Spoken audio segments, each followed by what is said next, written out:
സംസ്ഥാനത്ത് അതിശക്തമായ മഴ തുടരുമെന്ന് കേന്ദ്ര കാലാവസ്ഥാ വകുപ്പ്. നിലവിൽ 2 ജില്ലകളിൽ ഓറഞ്ച് അലർട്ടും 7 ജില്ലകളിൽ യെല്ലോ അലർട്ടും തുടരുകയാണ്. ഇടുക്കി, പത്തനംതിട്ട ജില്ലകളിലാണ് ഓറഞ്ച് അലർട്ട്. കോട്ടയം, ആലപ്പുഴ, എറണാകുളം, കോഴിക്കോട്, വയനാട്, കണ്ണൂർ, കാസർഗോഡ് ജില്ലകളിൽ യെല്ലോ അലർട്ടാണ്.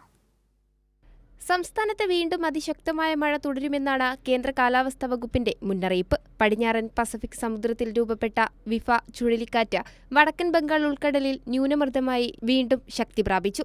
തുടർന്നുള്ള 24 മണിക്കൂറിൽ ശക്തി കൂടിയ ന്യൂനമർദ്ദമായി മാറാൻ സാധ്യതയുണ്ട്. മഹാരാഷ്ട്ര തീരം മുതൽ കേരള തീരം വരെ ന്യൂനമർദ്ദ പാത്തി രൂപപ്പെട്ടതിനാൽ അടുത്ത 5 ദിവസം കൂടി ശക്തമായ മഴയ്ക്കാണ് സാധ്യത.